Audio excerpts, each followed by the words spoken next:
In preparing to turn things over to Brian Flynn, definitely want to give my thanks to Brian for working with me and trusting me to be the curator for this exhibition. Brian and I have similar histories, some of which he'll likely elaborate on in the presentation. But the essence is that both of us came from away. We're both settlers in Canada. Both of us, however, grew up at the same time during what has become known as the Troubles, the civil strife in Northern Ireland. I'm a dual citizen of the UK, England, and Canada. Brian's a dual citizen with his Irish heritage. And whilst Brian was experiencing a lot of the civil strife in Northern Ireland and Ireland, I was experiencing the same thing in England, primarily London, with my background from an Anglican Protestant family and Brian's from a Catholic family. I have a research specialty in war art, and when I moved to Calgary, people mentioned, oh, there's an artist that you might be interested whose work touches on conflict, and they mentioned his name. I never really did meet him. And then one day in a pub, I was having trouble getting served like many other people at the bar. And when the guy in front of me got served, I reached in front and said to the waitress, actually make that 2 beers, please. And the guy turned around and gave me a bit of a hard stare. And I said, but don't worry, I'm buying both of the beers. Anyway, that other guy was Brian Flynn. And here we are 17, 18 years later.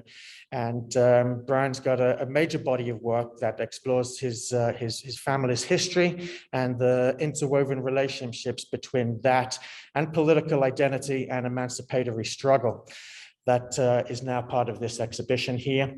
And without further ado, I'm going to slide out here, stage right, audience left, and make sure that Brian's computer's up and running to start his presentation. Thank you very much. Okay, hi everyone. Thanks for coming to my talk. And that story that Dick told you about us meeting is a true story. He didn't make that up. That really happened. So anyways, thanks Dick for the great intro and welcome everyone. Okay, so I'll start off with this one. This is going way back. This is an image or a piece I made when I was in second year art school. And actually Chris Cran was a huge help with this piece, like trying to navigate the materials and meanings. And it really has to do with the work I'm doing now. So basically what I was trying to create was, I wanted to create something that would fit into a domestic space, something that looked like a cupboard or something that would cover utilities and kind of disappear into a space. So I would use home improvement materials. And this specifically on this piece, I used 3/4 inch plywood, oak plywood. And then if you look to the bottom side, I don't have a detailed picture of that, but basically what that is about 200 razor blades. So they're pointing out to the audience. And I wanted to make something that when you looked at it, it sort of disappeared into a domestic space, but in fact was very dangerous. And in my mind, I was thinking about my experiences in Northern Ireland and my experiences that I had with my family and things that went on during the Troubles. Okay, and then now I want to show pieces that I did before I moved to Ireland to work. This was a piece I did based on a David painting, and what I wanted to do was distort it and sort of look like a painting that was being repaired. And you can see a detail there of the painting. And I would spend a lot of time building up layers and sanding. I would use blow torches, and I was trying to distress the image. And then if you look around it, I painted around it to make it look like it was being repaired. This is a picture, an image of my studio in Toronto. Just before I left, I basically got rid of everything and moved here. And this is the markets, just outside the markets, if anyone knows Belfast neighborhoods, outside the markets neighborhood in Belfast, Ireland. And what I did was I found an apartment that was in between 2 communities, and I wanted to experience the sort of the conflict that was going on. So I went right in between a Catholic neighborhood and a Protestant neighborhood. And this is looking out over balcony from where I lived. And this is the Catholic neighborhood called the Markets. And then on the other side, you couldn't see from my balcony was a Protestant neighborhood, a Loyalist neighborhood. And just some shots of what the environment looked like in Belfast. And then just as looking down, it was an alley below my balcony. When I lived in Belfast, basically every parking lot or open space had this around it, like high security fence and barbed wire. And this was early 2000. That was a typical parking lot in Belfast. And so when I was there, I was, what I did was I was doing my master's, and I had this really amazing discussion with one of my professors, Willie Doherty, and what he throughout the discussion, one of the questions that really stuck with me is, he said, "Where would you place your art historically?" And I said now, and he said no. He said I would place it maybe in the 1980s, and then I was really surprised by that. I didn't think I was like working that far behind. And we talked about why, and then he said, "I'm going to be away for 2 weeks. When I get back, have a piece that you think best represents you, Brian Flynn, working today as an artist." And I said, "Okay." And then he said, as he was walking out, he said, "Why don't you do a piece about your neighborhood, because you never stopped talking about it?" And then he left, and then that really stuck with me. So what I did was, there was a little shop by my apartment in the Markets, and I remember going in there, and there was a large poster, and it had 50 images of people, and the images were about maybe 2 by 2 inches. And what the poster was about, it was a wanted poster for the top 50 rioters in Belfast.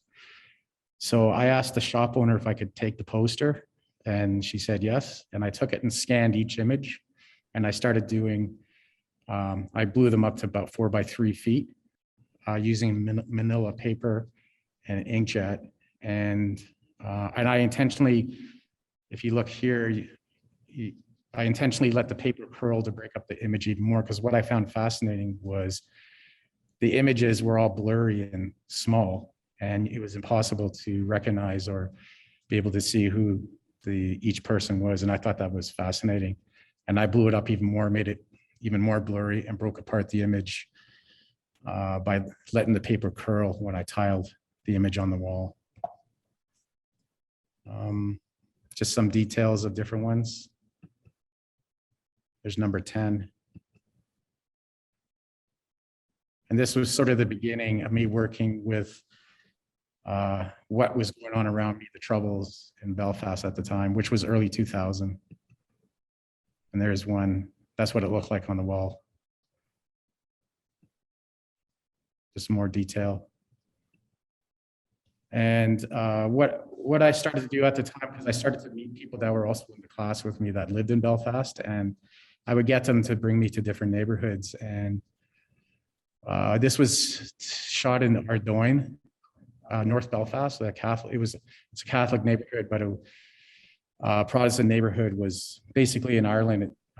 Catholic Protestant lived cheek to jowl, right beside each other. Like it might be a street, the width of a street that separates the neighborhoods. And usually that they'd call those points flash points, and that's where a lot of the rioting would happen.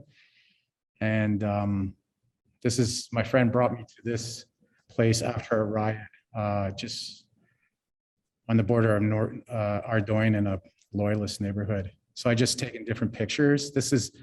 Would be like sort of at the flash point where it was impossible to live. So the houses always look like this, with metal sheeting on the windows and doorways. It was usually about a half block where you could not live on the flash points.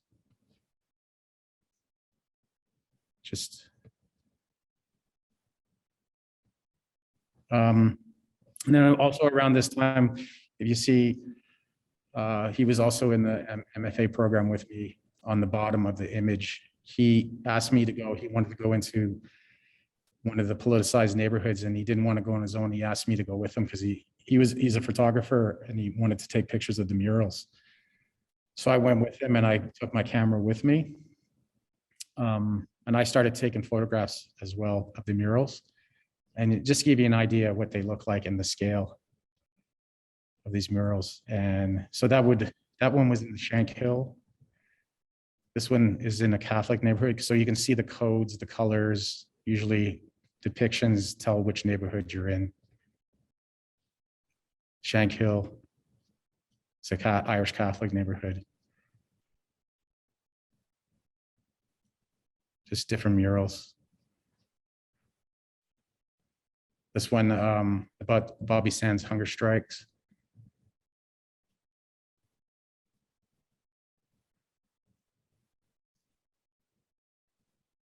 And what was fascinating to me is like when a person would end up on a mural, they would usually, it was after they passed away. They were a lot of times shot when they were on a mission or assassinated.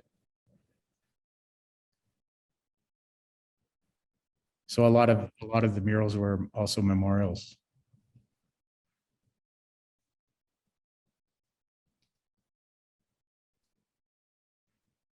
And I started to become really interested in the portraits on the murals. And so this was the time when I really wanted to start experimenting with the materials, and I wanted to somehow use what was going on around me in Belfast, the politics that was in what I was experiencing in Belfast. And I was in, it's called B&Q in Ireland, Northern Ireland.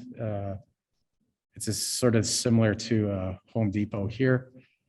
And I found this stuff, which is carpet underlay, and it comes in rolls. And basically what it describes is it's for protecting the carpet on top. So it's used for underneath the carpet in domestic settings. And this is a close-up of it. And when I first bought it, I just rolled it out and I would just start experimenting with it by just picking the rubber off with my fingers. And I loved the way it left that kind of halftone underneath. When I first started, I didn't really know what I wanted to do, but that's one of the things I first realized was it was sort of creating this interesting image. And this was the first image I did where I was in the studio and I had all my photographs that I'd taken in the politicized neighborhoods in Belfast. And I had the carpet underlay up, and there was just one night I was in there working in my studio and I was looking at the portraits. I was looking at my carpet underlay and I thought I could pick an image off the carpet underlay to make it look like a halftone. So I remember staying up all night picking carpet underlay off, and this was the first piece I did. And then I realized, I thought, okay, this is something I can work with. And this was the first show I got in. It was in Eva in Limerick.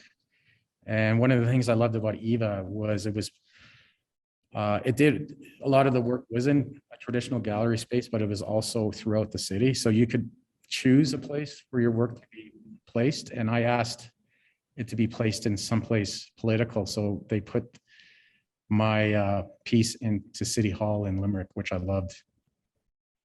And so I just started using the photographs I took from the murals and started making portraits out of them, carpet underlay. And as I worked with the carpet underlay, I started to realize there was a lot of the things I was interested in for a long time. One of them was the fact that it is a domestic material.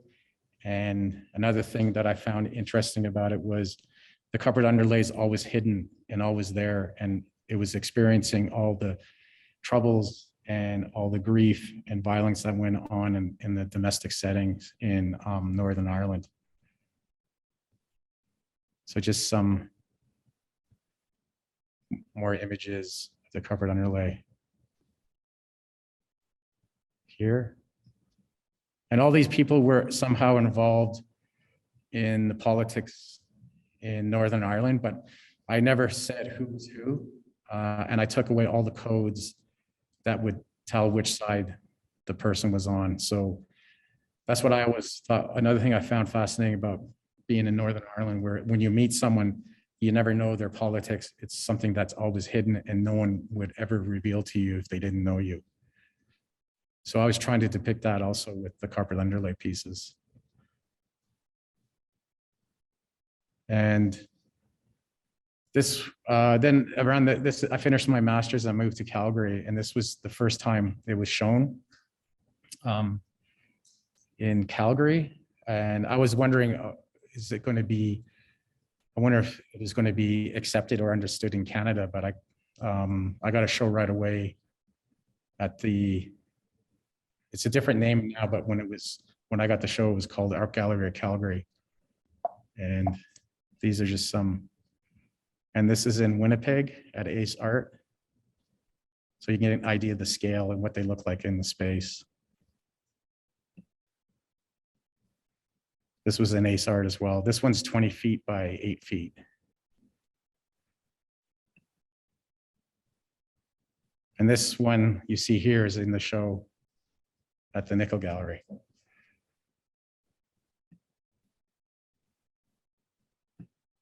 And it was around this time I started to make connections, and these are two, one's a rubber bullet, the black one's a rubber bullet, and the other one's a plastic bullet.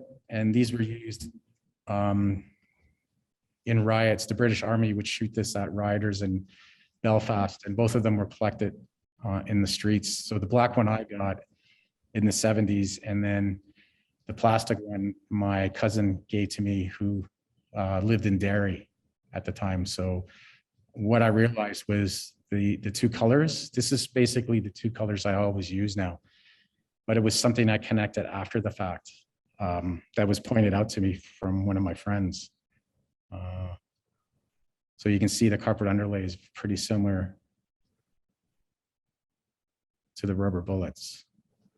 And this is also in the show at the Nickle Gallery. This is a portrait I did of my dad from the British passport that he had to use to come to Canada. This was a piece. This is 20 by 8 feet, and it's a pub in South Armagh, where my family's from, and it's called the Three Steps. And I did a piece about Robert Nyrak, he was undercover in South Armagh and basically trying to infiltrate the IRA in South Armagh. And he was basically, he had a hidden identity, and he was what he wanted everyone to think he was IRA from Belfast. And he was in this pub one night singing songs. He had the accent down. He knew the history of the songs, but he was discovered. And I was in Ireland at the time when he was discovered, and he was taken across the border and assassinated. So this was like a few days later, and my brother and I were out playing in front of my grandparents' house. And it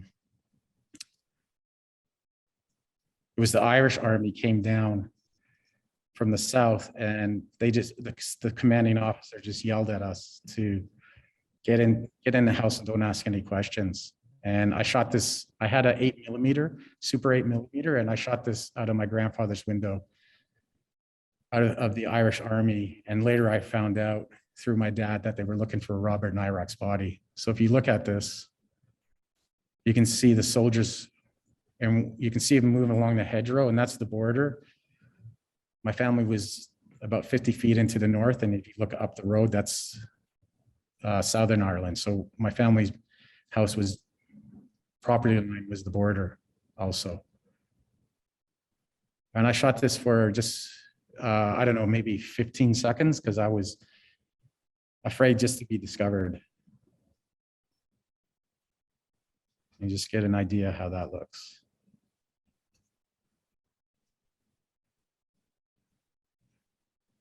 And after I did that piece, I started experimenting with the carpet underlay and photocopy transfers. And it took me a while to figure out how to put the photocopy transfers onto the carpet underlay. But which I think is important because it's basically what led to what I'm doing now.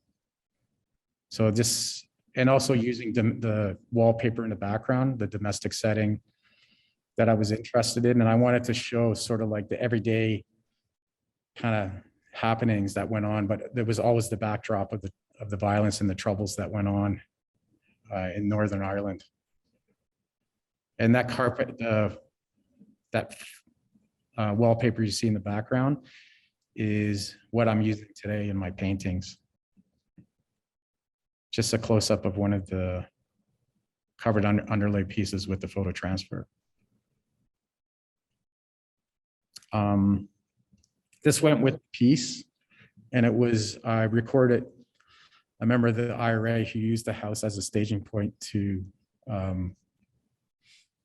attack the British Army when they would come down to the border. But I think I'll skip that because there's no time. How are we doing for time, Dick? We're doing good. We're about 18 minutes in. We're doing good? Yeah, 18 minutes in. Okay. So this was this was how it looked, how the show looked when it was up. This is the show I had in Finland, at a Biennale in Finland. And you can see sort of in the center was the speaker of, maybe I'll just play a bit of it. The morning of the ambush, at the time the British Army were blowing up crossings on the border between north and south, and they were expected to blow up the road here just below Johnny Flynn's on the morning of the attack. So the plan was that the IRA units would be in 3 positions. One was taken over of Johnny Flynn's house. The other was to the north of Johnny Flynn's house, to the left, where a landmine had been put in place near to where they expected the army to blow the road. And the third was just at the top of the hill here, where we're sitting now. And so in the early hours of the morning, they got into position, and Johnny Flynn's house was taken over by 3 or 4 volunteers. The rest moved down along the ditch to the north of Johnny's house, where the landmine was put in, and a command wire was run back to a ditch a couple of 100 yards away. And the other ones were in position on top of the hill here. And as expected, the army arrived a couple of hours later, and there was a very large force of them. And the landmine was exploded, doing not a lot of damage, I think. And the army took cover, and the 2 other units opened fire on them. And a battle started, and it went on for a long time. But in the meantime, another unit of 3 or 4 IRA volunteers heard about the attack and moved to the northeast of it, over near Orney graveyard. And they pinned the army down from position about 300 or 400 yards from where the army were positioned. So they were caught from 3 positions. And this battle went on for several hours. The Irish army arrived on the scene and withdrew for a period of time. There was some injuries on the British Army side, which they were seen to fall. So the units in the house withdrew out of the house on the severe fire, and luckily that the unit who arrived to the northeast assisted in them getting out, otherwise they may have been pinned down. And they all withdrew, while the 4 people on the northeast continued firing. And when they withdrew, they were followed by the Irish Army and the guards, and they were arrested after disposing of their weapons. They were arrested on the Carrigasticken Road.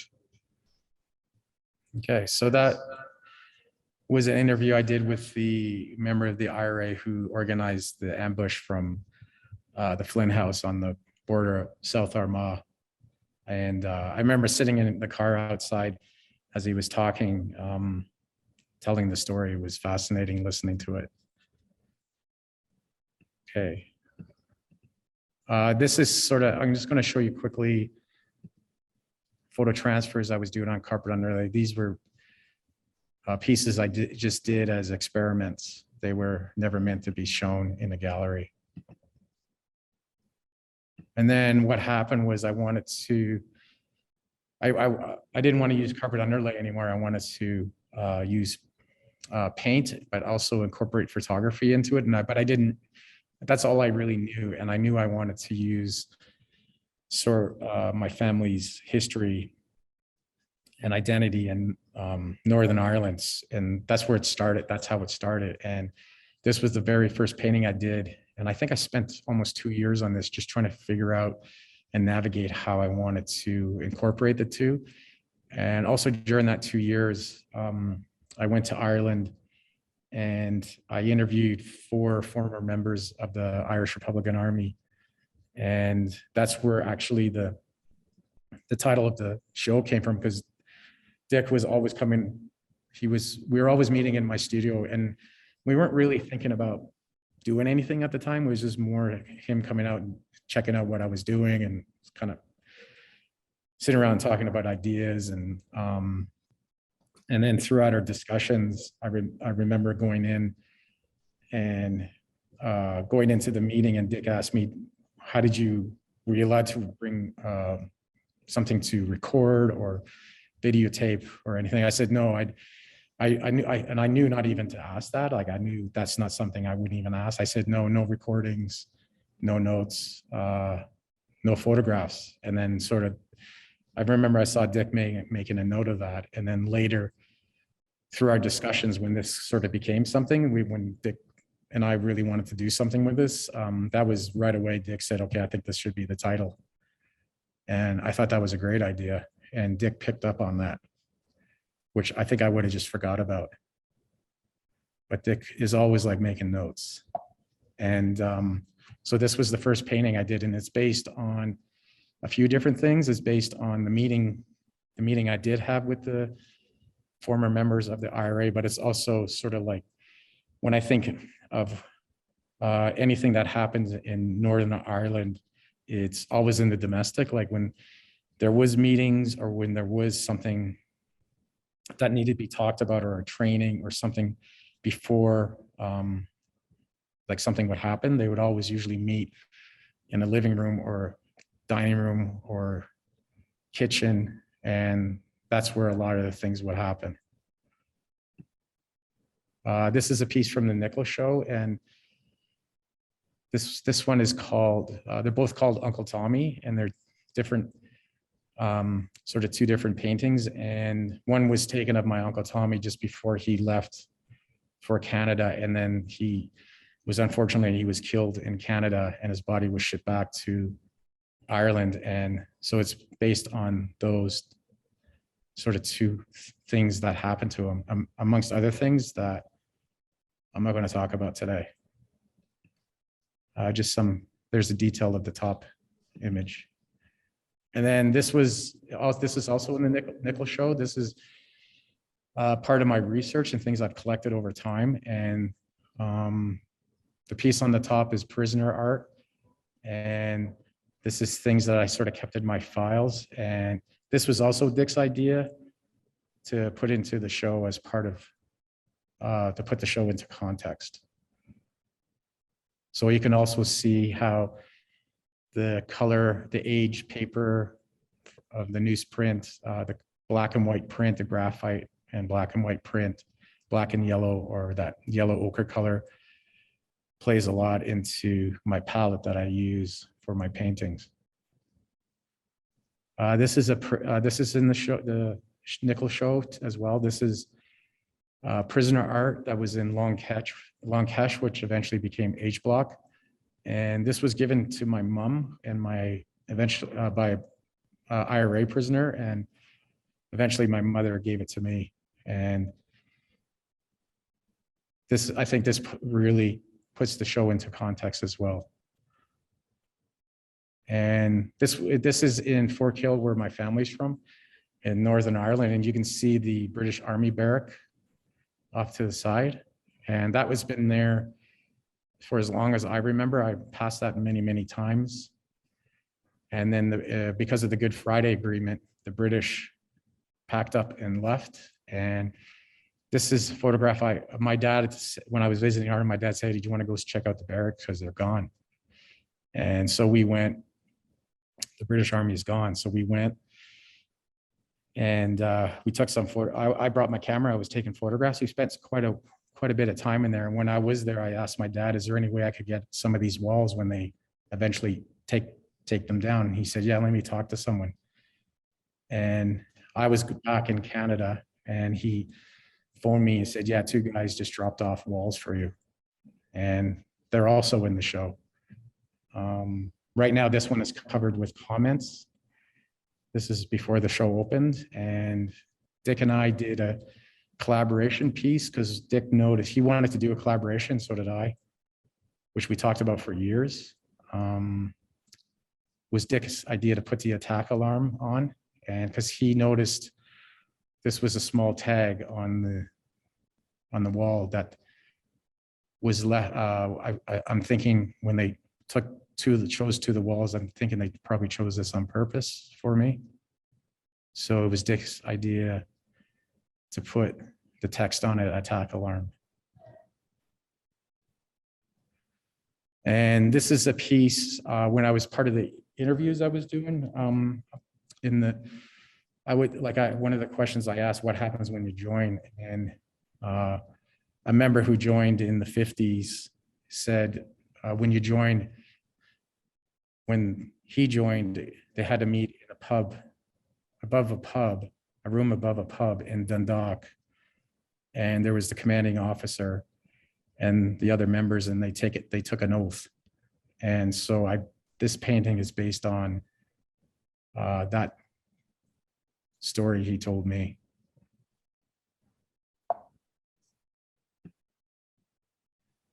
And this is in the center, you can see Dick brought this over from London just after Christmas. It's called a ballistic bin. And it's because the IRA, what they would do is they would put bombs in the bins in London, and they were made out of cast iron. And when they blew up, they did a lot of damage. So they redesigned them, made this out of plastic, and they created less damage if a bomb went off in them. They were designed to sort of absorb a bomb. You can see it in between the 2 carpet underlay piece and the painting. Another installation shot. This is one I just finished just at the end of the summer, and it's where I got the original image from is from the Toronto Star. I think it was taken in the 80s, and I just isolated this one sole image running, and I wanted to have it in the context of the domestic. So that's why I put the wallpaper as the backdrop. And I wanted to seem like a person that was kind of going into trouble or coming out of trouble, and leave that ambiguous. And also, yeah, it's like, and then this is one is called Volunteer, and I wanted to sort of create an image of a person standing, but that was faceless, because your identity was always hidden once you did join. And you never knew, or you could never talk about it to anyone once you join the IRA. And this is just to put in the context of like where my family's from. This is from a newspaper in Ireland. And this is my family's house in Ireland. And the image on the person on the right is a British soldier. The person on the other side is an Irish police officer, a Gardaí. And if you look in between, you can see a line of the different color pavement, and that's the border of between Northern Ireland and Ireland. And this was a painting that I did that was in the gallery that represents me. It's Herringer Kiss Gallery. And I wanted to do a piece based on that newspaper image. And I thought it was a great I love the image because it talked about sort of the three different identities, the Irish, the Republic of Ireland, Northern Ireland, and then my family's house. And this one is called Recognize. This one is in this show. It was in a show I had last year at Herringer Kiss Gallery. And this one's based on another one of the stories that took place with my interviews with the Irish Republican members of the Irish Republican Army. And this one is based on one member. He was walking home at night and it was rural, so it was really dark, and he noticed 4 people walking the opposite way up the road, and they were dressed in camouflage and balaclavas, and they all had machine guns. And he just thought, okay, I'm just going to put my head down and keep walking. And then as he passed the last person, he saw the person looking over at him, and he said, don't you think you should be home in your bed? And then he recognized the voice. It was his brother's voice. So I thought that was a great story. So I did a painting based on that. This is the phone in my family's house where in South Armagh, my Uncle Mickey still lives there. And this phone is still the phone he uses. And it was always the phone during the Troubles. And I always thought the phone was an interesting, to me, it was sort of this thing that was, you had to be very cautious of when you were there, because it was something that anything you said on the phone, chances are you were being recorded. But it was also used to communicate and talk about different things that was going on during the day, sort of as a warning. This piece I did, this was interesting because one of the things I love doing is boxing, and I wanted to use